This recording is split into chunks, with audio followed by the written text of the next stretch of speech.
Ya. Bismillahirrahmanirrahim. Assalamualaikum warahmatullahi wabarakatuh. Alhamdulillah rabbil alamin wassalatu wassalamu ala nabiyyina Muhammadin wa ala alihi wa ashabihi ajma'in. Amma ba'd. Alhamdulillah, segala puji bagi Allah Subhanahu wa taala yang senantiasa memberikan kita taufik dan hidayahnya sehingga kita senantiasa mengerjakan kewajiban dan ketaatan kita kepada Allah Subhanahu wa taala. Dan salawat serta salam kita aturkan pada baginda Nabi kita Muhammad sallallahu alaihi wasallam yang telah menyampaikan syariat Islam kepada kita semua sehingga kita bisa mengetahui syariat Islam yang mulia. Yang apabila seorang hamba mengamalkan syariat Islam yang dibawa oleh Rasulullah SAW, maka Allah Subhanahu wa taala akan menjadikannya menjadi hamba yang berbahagia di dunia dan juga di akhirat. Dan insyaallah di malam hari ini kita akan melanjutkan pelajaran kita, yaitu pembahasan kitab fiqih atau membahas kitab Syarah Umdatul Ahkam, yang dimana kitab ini berisikan tentang hadis-hadis yang diriwayatkan oleh Al-Imam Al-Bukhari dan Muslim yang berkaitan dengan permasalahan fiqih. Sebelum kita melanjutkan pelajaran kita, maka penting ana menjelaskan tentang bagaimana sikap yang seharusnya kita ambil di dalam menghadapi perbedaan, perselisihan yang terjadi di tengah-tengah kaum muslimin, yang mana kita ketahui dalam Islam ini ada madzhabul arba', madzhab Syafi'i atau Hambali atau Maliki atau yang lainnya, atau Hanafi dan yang lainnya. Dan juga kita juga dapati banyak dari kelompok-kelompok Islam yang berbeda atau pendapat-pendapat di antara para asatidah, para da'i, para alim ulama, sehingga kadang yang awam seperti kita bingung manakah di antara mereka yang benar atau manakah di antara pendapat-pendapat itu yang benar. Maka di sini perlu ana menjelaskan bagaimanakah sikap yang benar yang sesuai dengan Al-Quran dan hadis Nabi SAW, sesuai dengan perintah Allah Subhanahu wa taala kepada kita, ya, di dalam mensikapi perbedaan-perbedaan yang ada ini. Maka perlu kita kembali kepada Al-Quran dan hadis Nabi SAW, di mana Allah Subhanahu wa taala merintahkan kita untuk senantiasa berpegang teguh dengan Al-Quran dan hadis Nabi SAW. Ya, dan tidak hanya sekedar mengikuti atau taklid kepada seseorang. Sebagaimana Allah Ta'ala tegaskan dalam surat Al-A'raf ayat ketiga, di mana Allah Ta'ala mengatakan, Allah Ta'ala berfirman, ittabi'u ma unzila ilaikum min rabbikum wa la tattabi'u min dunihi awliya qalilan ma tadhakkarun. Ikutilah apa yang diturunkan kepada kalian dari Rabb kalian, dan janganlah mengikuti selainnya sebagai wali, dan amat sedikit di antara kalian yang mengingat. Maka di sini Allah Subhanahu wa taala merintahkan kita untuk mengikuti apa yang diturunkan oleh Allah Subhanahu wa taala kepada kita semua melalui Rasulullah SAW, yaitu Al-Quran dan hadis Nabi SAW. Ittabi'u ma unzila ilaikum min rabbikum. Ya, ikutilah apa yang diturunkan kepada kalian dari Rabb kalian. Maka ini yang harus selalu kita pegang. Hendaklah kita senantiasa berpegang teguh dengan Al-Quran dan hadis Nabi SAW. Ya, ketika kita bertanya kepada guru kita, hendaklah yang kita tanyakan juga dalil, ya, dari pendapat yang disampaikan oleh guru kita. Di mana Rasulullah SAW juga bersabda dalam hadis riwayatkan oleh Imam Hakim dan disahihkan oleh beliau, dan juga diriwayatkan oleh Imam Malik, bahwasanya Rasulullah SAW bersabda, taraktu fikum amrain lan tadillu ba'du in tamassaktum bihi kitabullah wa sunnati. Aku tinggalkan bagi kalian dua perkara yang kalian tidak akan tersesat apabila kalian berpegang teguh dengannya, yaitu kitabullah dan sunnahku. Maka dari sini hendaklah kita senantiasa berpegang teguh dengan Al-Quran dan hadis Nabi SAW. Artinya ketika kita bertanya kepada guru kita, apa hukum ini dan apa dalilnya, dan kita mempertanyakan atau menimbang segala perkara di dalam masalah agama, Itu dengan Al-Quran dan hadis Nabi SAW. Ya, apakah perintah dari guru kita ada dasarnya dari Al-Quran dan hadis Nabi SAW ataukah tidak? Dan kita tidak hanya mengikuti saja, mengikuti kata Ustadz Fulan begini, kata Ustadz Fulan begini, tapi kita harus tahu dalilnya. Ya, karena Allah Subhanahu wa Ta'ala melarang kita mengikuti sesuatu yang kita tidak tahu ilmunya. Ya, sebagaimana Allah Ta'ala tegaskan dalam surat Al-Isra ayat 36, di mana Allah Ta'ala berfirman, "Wala taqfu ma laysa laka bi'ilm, inna as-sam'a wal basara wal fu'ada kullu ulaika kana 'anhu mas'ula." Dan janganlah kalian mengikuti sesuatu yang kalian tidak tahu ilmunya. Sungguhnya pendengaran, penglihatan dan hati semuanya akan diminta pertanggungjawabannya di sisi Allah Subhanahu wa Ta'ala. Maka para ulama menjelaskan taklid itu tidak diperbolehkan, ya, kecuali dalam keadaan darurat. Jadi taklid itu mengikuti seorang dengan tanpa dalil, ya, sebagaimana yang dijelaskan oleh Al-Imam Syaukani dalam Irsyadul Fuhul, at-taqlid ittiba'u man laysa bihujjah bighairi hujjah.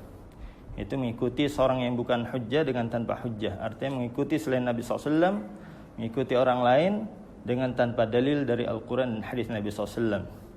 Artinya tidak boleh kita hanya mengikuti ini pendapat Ustadz Fulan. Ustadz Fulan mengatakan begini dan begini tanpa tahu dalilnya. Apa dalilnya? Ya, kita harus tahu. Walaupun kita tidak hafal. Ya, walaupun kita tidak hafal, tapi kita harus tahu dasarnya. Kalau kita diperintahkan suatu amalan, apa dalilnya, Ustaz? Ini yang harus selalu kita ingat. Karena yang jadikan pegangan, sandaran adalah dalil dari Al-Quran dan hadis Nabi SAW. Dan inilah yang diperintahkan oleh para ulama kita. Ya, para ulama, semua para ulama kita, ulama Ahlussunnah wal Jamaah, Imam Syafi'i, Imam Ahmad, Imam Malik, Imam Abu Hanifah, mereka merintahkan kita untuk senantiasa berpegang teguh dengan dalil dari Al-Quran dan hadis Nabi SAW dan melarang kita dari taklid. Ya, jadi taklid adalah mengikuti seorang dengan tanpa dalil, lawannya adalah al-ittiba'. Ittiba' mengikuti apa yang diturunkan oleh Allah Ta'ala, yaitu dari Al-Quran dan hadis Nabi SAW. Dan para ulama semuanya, yaitu memerintahkan kita untuk senantiasa ittiba', mengikuti Al-Quran dan hadis Nabi SAW, dan melarang kita dari taklid, yaitu mengikuti seorang dengan tanpa dalil. Ya, sebagaimana diucapkan oleh Al-Imam Asy-Syafi'i rahimahullahu taala, dinukilkan oleh Ibnu Asakir di dalam Tarikh Dimashq, di mana Imam Syafi'i mengatakan, "Kullu ma qultu fa kana 'ani Nabi sallallahu alaihi wasallam khilafu qawli mimma yasih, fa haditsun Nabi sallallahu alaihi wasallam aula fala tuqalliduni." Setiap apa yang aku ucapkan dan ada hadis Nabi SAW yang mengisi ucapanku, maka hadis Nabi SAW itu lebih utama untuk dipegang, ya, dan jangan kalian taklid kepadaku, fala tuqalliduni. Artinya jangan hanya mengikuti ucapan Imam Syafi'i, tapi justru Al-Quran dan hadis itu, dalil itulah yang perlu untuk kita pegang. Dan juga bahkan Al-Imam Abu Hanifah dengan tegas mengatakan, diriwayatkan oleh Ibnu Abidin dalam Hasyiah Al-Bahri Ra'iq, Al-Imam Abu Hanifah mengatakan, la yahillu li ahadin ayakhudha biqaulina ma lam ya'lam min aina akhadnahu. Tidak halal bagi seorang untuk mengambil pendapat kami tanpa tahu dari mana kami mengambilnya. Itu dalilnya. Barang siapa yang tidak mengetahui dalil kami dari Al-Quran atau hadis Nabi SAW, maka enggak halal dia untuk mengambil pendapat kami.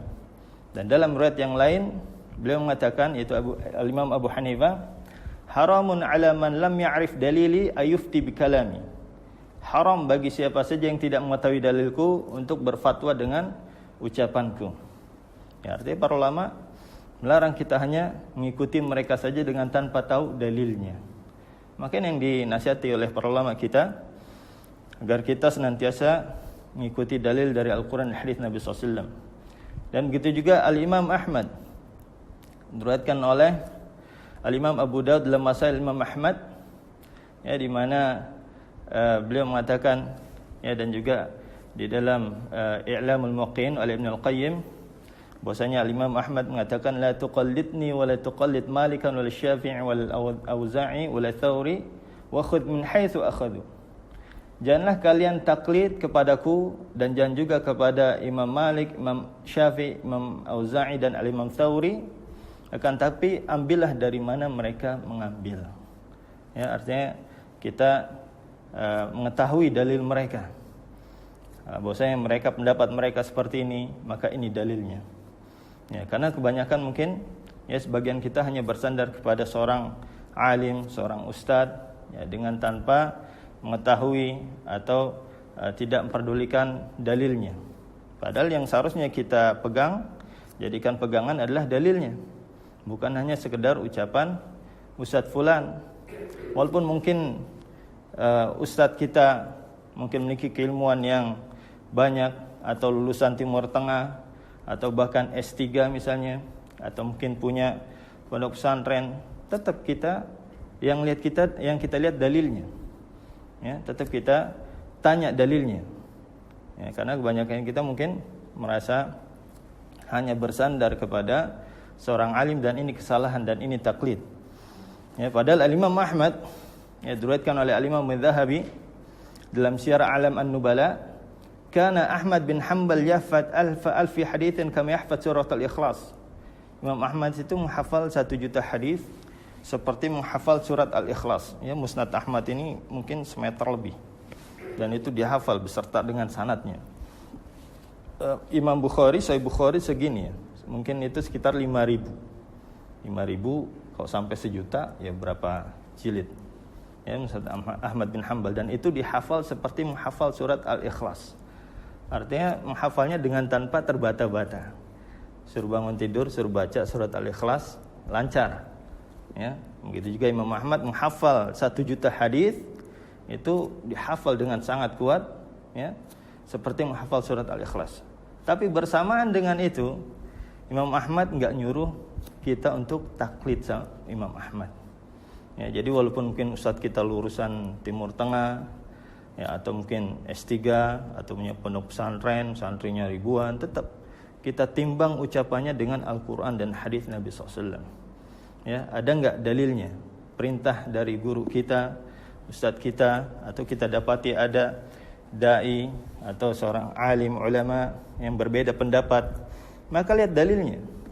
Mana yang lebih kuat di antara mereka? Ya, bukan cuma sekedar saya mah sama ustadz fulan senangnya. Ya, bukan cuma seperti itu, tapi yang kita lihat dalilnya. Ya, karena ini yang dinasihati oleh para ulama kita. Mereka semua senantiasa merintahkan kita untuk mengikuti dalil. Dan bahkan Al-Imam Syafi'i dengan tegas mengatakan, ya, diriwayatkan oleh Al-Imam Nawawi dalam Majmu' Syarh Muhadzab, Al-Imam Syafi'i mengatakan, "Idza wajadtum fi kitabi khilafa sunnati Rasulullah sallallahu alaihi wasallam fakhudhu bi hadits Rasulullah sallallahu alaihi wasallam fala tuqalliduni." Ya, apabila kalian mendapati dalam kitabku apa yang mengisi sunnah Rasulullah sallallahu alaihi wasallam, fatruku qawli, tinggalkan pendapatku dan peganglah sunnah Rasulullah SAW. Ya, jadi kalau kita mengikuti mazhab Syafi'i, ketika ada permasalahan dalam mazhab Syafi'i dalam kitab beliau ya, terjadi dalam satu permasalahan ya, yang melisihi dalil dari Al-Quran dan hadits Nabi SAW, maka yang kita pegang adalah pendapat yang lain yang memiliki dalil yang lebih kuat. Ya, karena terjadinya perbedaan pendapat di antara para ulama ini, di antaranya salah satunya adalah imam yang satu belum mendapatkan hadis yang didapatkan oleh imam yang lain. Ya, oleh karena itu Imam Syafi'i mengatakan dalam Majmu' Syarh Muhadzab, "Idza shahhal hadits fa madhhabi." Apabila ada hadis yang sahih, maka itulah madhabku.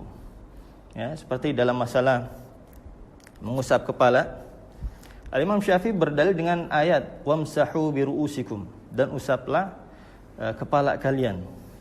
Dallatil aya ala anna man masaha min ra'si syai'an ajza'ah. Kata Imam Syafi'i dalam kitab ayat ini menunjukkan bahwasanya orang yang hanya mengusap sebagian dari kepalanya, dari rambutnya, maka itu sudah cukup. Nah, ini menurut pendapat Imam Syafi'i, dan beliau juga senantiasa berpegang teguh dengan dalil. Ya, dan di sini dalil beliau adalah Al-Qur'an. Ya, adapun imam yang lain seperti Al-Imam Ahmad dan Al-Imam Malik meriwayatkan dari Rasulullah SAW Dalam hadis juga yang diriwayatkan oleh Al-Imam Bukhari Muslim, Imam Bukhari Muslim ini zamannya setelah zaman para a'immatu al-madhab. Ya, selain Imam Abu Hanifah, Imam Malik, Imam Syafi'i, Imam Ahmad, kemudian baru Imam Bukhari, Imam Muslim, ya di bawahnya. Tapi hadisnya adalah hadis yang sahih di mana Rasulullah SAW dari Abdullah bin Zaid, bahwasanya beliau mensifatkan wudunya Rasulullah SAW ketika Rasulullah SAW mengusap kepalanya. Rasulullah SAW itu bada bi muqaddami ra'sihi thumma dhahaba bihi ila qafa thumma raddahuma ila al-makan alladhi bada min. Ya, Rasulullah SAW ketika mengusap kepala memulai dari depannya, kemudian sampai ke belakangnya, kemudian membalikan ke depannya lagi. Ya, ini sifat wudunya Rasulullah SAW, dan hadisnya sahih diriwayatkan oleh Al-Imam Bukhari dan Muslim di dalam sahihnya. Maka kalau menurut mazhab Syafi'i, ya, yang tadinya Imam Syafi'i hanya mengusap kepala saja, dan beliau mengatakan idza shahhal hadits wa madhhabi, kalau apabila ada hadis yang sahih maka itulah madhabku. Maka menurut mazhab Syafi'i seharusnya kita mengikuti pendapatnya Al-Imam Ahmad dan Al-Imam Malik. Itu ketika berwudu kita bukan cuma sekedar mengusap depannya, tapi juga mengusap ke belakang, kemudian membalikan lagi ke depan. Ya, karena hadisnya sahih, dan juga Imam Syafi'i mengatakan pada Imam Ahmad, anta a'lam minni birijal wal hadis, idza arafta sihhatal hadis fa'limuni. Engkau lebih mengetahui tentang rijal dan hadis. Apabila engkau mengetahui ada hadis yang sahih, maka sampaikanlah kepadaku. Ya, kata Imam Syafi'i kepada Al-Imam Ahmad. Nah, ini yang harus kita ikuti, ya, arahan dari mereka dan nasihat dari mereka. Hendaklah kita senantiasa mengikuti dalil dari Al-Quran dan hadis Nabi SAW. Maka dengan gini insya Allah kita nggak akan bingung. Ya, apabila ada mungkin perbedaan pendapat di antara para guru kita, para ustadz kita, ya, para alim ulama, maka kita lihat aja dalilnya mana yang lebih kuat. Ya, dan apabila kita salah pun insya Allah, maka Allah Subhanahu wa ta'ala akan maafkan kita. Karena kita sudah berusaha sungguh-sungguh mengikuti dalil, dan juga sudah benar apa yang diperintahkan Allah sudah kita laksanakan. Maka apabila kita salah, Allah akan maafkan kita, karena Allah Ta'ala mengatakan la yukallifullahu nafsan illa wus'aha. Ya, dalam surat Al-Baqarah ayat 286 Allah Ta'ala berfirman, Allah tidaklah membebankan seorang kecuali sesuai dengan kesanggupan hambanya. Ya, dan juga kalau kita salah, bahkan Allah Subhanahu wa ta'ala akan memberikan kita pahala, karena kesungguhan kita mencari kebenaran, kesungguhan kita berpegang teguh dengan Al-Quran dan hadis Nabi SAW. Bahkan kita salah, Allah akan berikan kita satu pahala karena kesungguhan kita. Berdasarkan hadis yang diriwayatkan oleh Imam Al-Bukhari, bahwasanya Rasulullah SAW bersabda, idza hakama al-hakim fajtahada thumma asaba falahu ajran, wa idza hakama fajtahada thumma akhta falahu ajrun wahid. Apabila seorang hakim dia sudah sungguh-sungguh menentukan kebenaran, menentukan hukum, dan dia benar, dia dapat 2 pahala. Ya, apabila dia salah, maka dia dapat 1 pahala. Nah, ini keuntungan orang yang mengikuti dalil dari Al-Quran maupun hadis Nabi SAW sesuai dengan apa yang Allah perintahkan. Tapi kalau kita tidak mengikuti dalil, kita hanya mengikuti sosok seorang alim. Oh, pokoknya kata Ustadz Fulan, kata Kiai Fulan, kata Guru Fulan, tanpa kita memperdulikan dalilnya.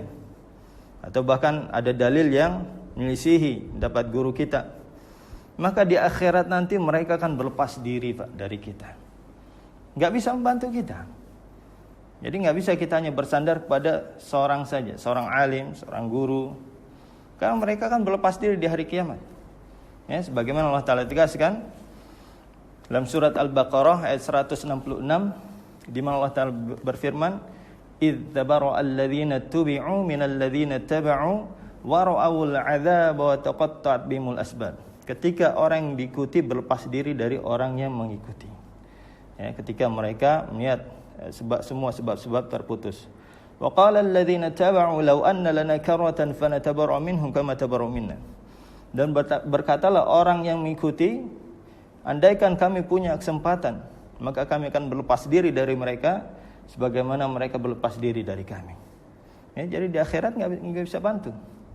Ya, guru kita, atau yang kita ikuti, enggak usah bantu. Bahkan para nabi, ya, diriwayatkan oleh Imam Bukhari Muslim, di padang mahsyar nanti di hari kiamat ketika seluruh manusia minta tolong kepada para nabi, pada Nabi Adam, anta abul bashar, kamu adalah bapaknya para nabi, maka berikanlah syafaat kepada kami. Maka apa yang dikatakan oleh Nabi Adam? Nafsi, nafsi, diriku, diriku. Ya, ini diriwayatkan oleh Bukhari Muslim.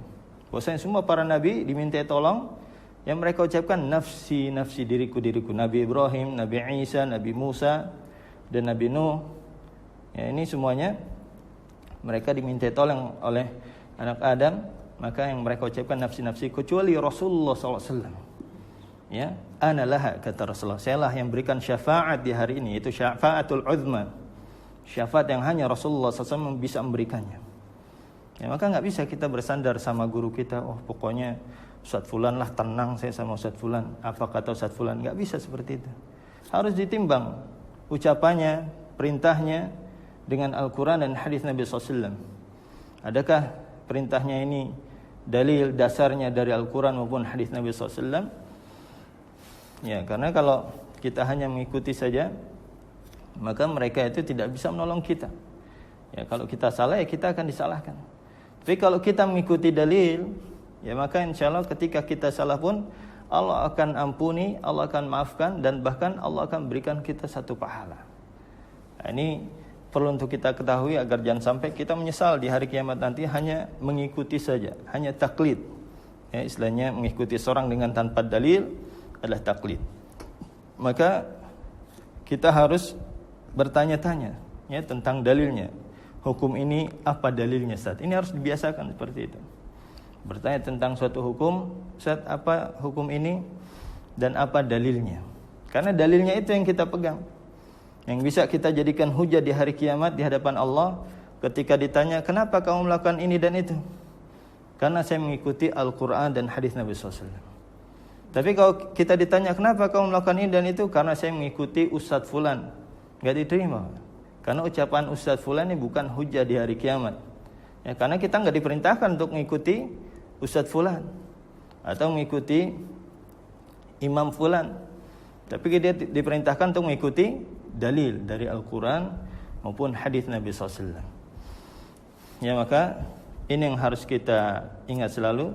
Tetap kita membaca kitab-kitab para ulama, kitab Imam Syafi'i dalam kitab Al-Um, dan kitab Imam Malik, ya, dan dalam Muwatta Malik, atau kitabnya Imam Ahmad bin Hanbal dalam Musnad Ahmad bin Hanbal.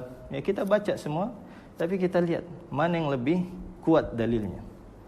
Ya, jadi kita tidak meninggalkan pendapat-pendapat mereka atau kitab-kitab mereka, tapi kita baca semua kitab mereka dan kita lihat mana yang lebih dekat kepada kebenaran, mana yang lebih kuat dalilnya. Bahkan Al-Imam Ahmad memperingatkan kepada anaknya, ya, ihdhar an tatakallam fi mas'alatin laysa laka imam. Hati-hati kamu bicara dalam masalah agama yang kamu tidak ada imam bicara padanya. Ya, tetap kita membaca kitab-kitab mereka, tapi kita lihat mana yang lebih kuat dalilnya, baik dari Al-Quran maupun hadis Nabi SAW. Ya, dan ketika kita menghadapi perbedaan seperti ini, ya, hendaklah kita juga berlapang dada. Ini juga harus kita ingat, ya, karena kita lihat para ulama kita, Masya Allah, mereka walaupun berbeda pendapat, tapi mereka saling menghormati, mereka saling mencintai di antara mereka. Bahkan Al-Imam Ahmad itu senantiasa mendoakan Al-Imam Syafi'i, ya, di dalam salatnya. Ya, sebagaimana dikatakan oleh Imam Ahmad, ad'u li Syafi'i mundu 40 sana fi salati, Allahumma ighfirli wa li walidayya wa li Muhammad bin Idris Asy-Syafi'i. Ya, nukilkan oleh Imam Zahabi dalam Syiar A'lamun Nubala. Aku senantiasa mendoakan Al-Imam Syafi'i di dalam salatku, ya, selama 30 atau 40 tahun. Aku berkata, aku berdoa, ya Allah, ampunilah aku dan orang tuaku dan Muhammad bin Idris Asy-Syafi'i.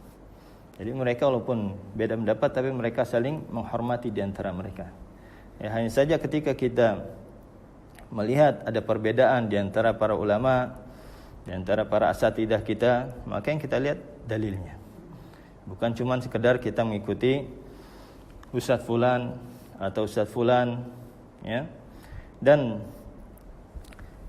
di dalam memahami Al-Quran, Sunnah dan hadis Nabi SAW, ini juga poin penting yang harus kita ingat, ya, sikap yang benar yang harus kita ambil di dalam memahami Al-Quran dan Sunnah adalah hendaklah kita memahami Al-Quran dan hadis Nabi SAW ya sesuai dengan pemahaman para sahabat Nabi SAW, ya, bukan dengan pemahaman kita, tapi sesuai dengan pemahaman para sahabat Nabi SAW, karena merekalah yang sudah dijamin surga oleh Allah Subhanahu wa taala dan mereka sudah diridhai oleh Allah Subhanahu wa taala. Maka pemahaman mereka terhadap Al-Quran dan Sunnah inilah pemahaman yang benar. Dan Islamnya mereka adalah Islam yang diridhai oleh Allah Subhanahu wa taala dan mereka sudah diridhai oleh Allah dan dijanjikan surga oleh Allah Subhanahu wa taala. Dan apabila kita ingin mendapatkan keridhaan Allah dan surga Allah, maka hendaklah kita mengikuti para sahabat Nabi SAW di dalam memahami Al-Quran dan hadis Nabi SAW dan juga di dalam berislam, ya, mengamalkan syariat Islam ini. Sebagaimana yang Allah Ta'ala tegaskan dalam surat At-Taubah ayat 100, di mana Allah Ta'ala berfirman, "Was-sabiquna al-awwaluna minal muhajirin wal ansar walladzina taba'uuhum bi ihsan radhiyallahu anhum wa radu an wa 'adda lahum jannatin tajri tahtal anhar dzalikal fawzul 'azim." Dan orang-orang terdahulu lagi pertama masuk Islam dari kalangan muhajirin dan ansar. Muhajirin itu orang yang hijrah dari Mekah ke Madinah di antara Rasulullah SAW dan para sahabatnya, dan ansar adalah para sahabat Nabi SAW yang berada di Madinah yang menolong kaum muhajirin, ya. Dan mereka sudah meninggal, sudah lewat masanya semuanya. Tinggal satu golongan, walladzina taba'uuhum bi ihsan, dan orang-orang yang mengikuti mereka dengan baik. Ada 3 golongan. Yang kata Allah apa? Radhiyallahu anhum wa radu'an. Allah ridha kepada mereka dan mereka ridha kepada Allah. Wa 'adda lahum jannatin tajri tahtal anhar dzalikal fawzul 'azim. Dan Allah persiapkan bagi mereka surga yang mengalir sungai-sungai di bawahnya. Jadi barang siapa yang ingin mendapatkan keridhaan Allah dan surga Allah, ini cuma ada 3 golongan. Yang pertama muhajirin, itu para sahabat Nabi SAW, dan ansar juga para sahabat Nabi SAW, dan tinggal satu golongan walladzina taba'uuhum bi ihsan, itu orang-orang yang mengikuti mereka dengan baik. Maka ini yang harus selalu kita ingat di dalam memahami Al-Quran dan hadis Nabi SAW, ya, hendaklah kita mengacu kepada tafsir dan pemahaman para sahabat Nabi SAW. Dan sebab perpecahan di antara kaum muslimin ini terjadi karena kita masing-masing memahami Al-Quran dan hadis Nabi SAW sesuai dengan pemahaman kita masing-masing. Dan ini yang dijelaskan oleh Ibnu Abbas radhiyallahu taala anhuma ketika ditanya oleh Umar bin Khattab radhiyallahu taala an, diriwayatkan oleh Sa'id bin Mansur dalam sunannya, arsala Ibnu Abbas radhiyallahu taala an, arsala Umar bin Khattab radhiyallahu taala an ila Ibnu Abbas. Ya, Umar bin Khattab bertanya kepada Ibnu Abbas, "Ya Ibnu Abbas, kaifa takhtalifu hadhil ummah wa kitabu wahid wa nabiyyu wahid wa qiblatu wahidah?" Wahai Ibnu Abbas, bagaimana umat ini akan terpecah? Ini sudah diisyaratkan oleh Rasulullah SAW dalam hadis yang diriwayatkan oleh Tirmidzi, "Sataftariqu ummati ila 73 firqah kullu finnar illa wahidah." Akan terpecah umatku menjadi 73 golongan. Ya, di sini Rasulullah SAW sudah memprediksi, sudah meramalkan dengan wahyu dari Allah bahwasanya umat ini akan terpecah. Dan Umar bin Khattab bertanya kepada Ibnu Abbas, bagaimana kok Rasulullah SAW bilang umatnya akan terpecah, ya, akan menjadi 73 golongan, sedangkan kitabnya satu, nabinya satu, dan kiblatnya satu. Umar bin Khattab juga bingung, kenapa kok bisa terpecah? Apa kata Ibnu Abbas? "Ya Amirul Mukminin, inna unzila 'alail Qur'anu faqara'nahu wa 'alimnahu fi ma nazal."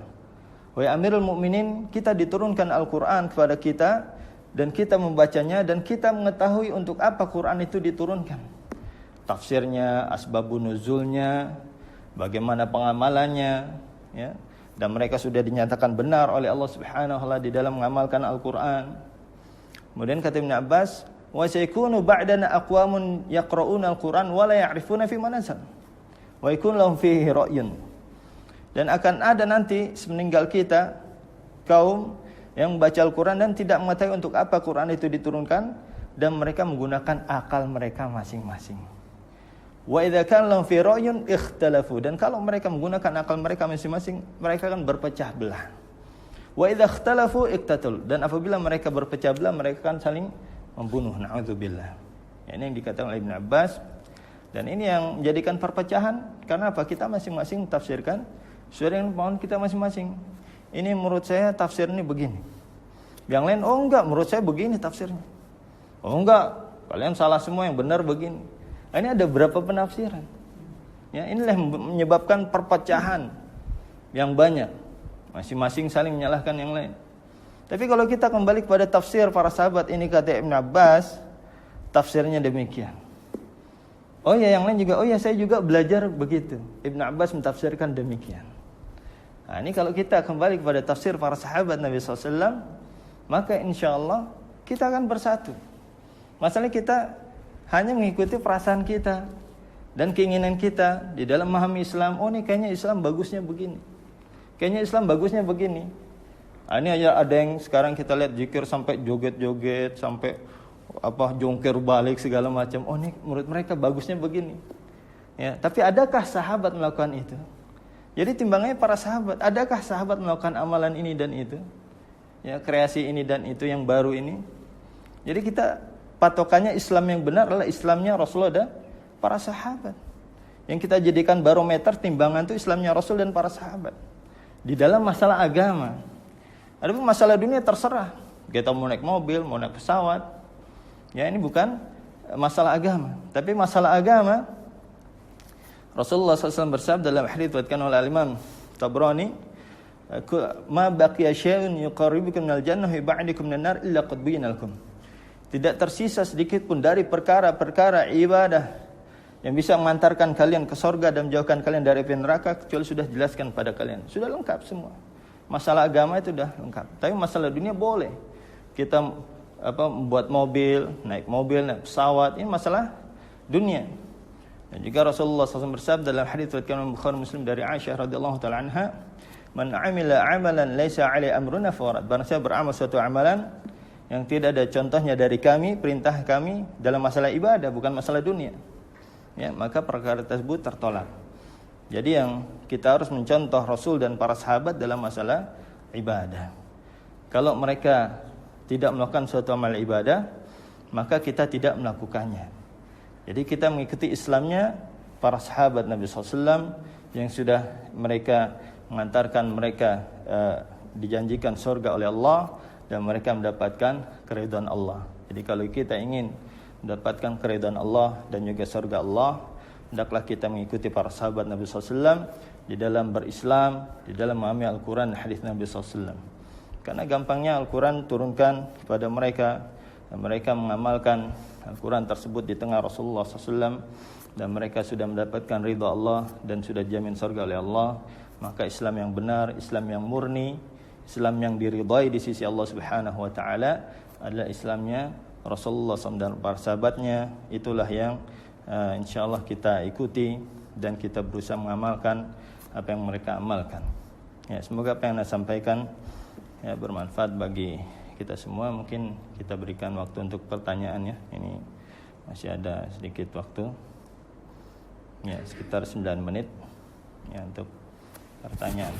Fadhal kalau ada yang mau ditanyakan.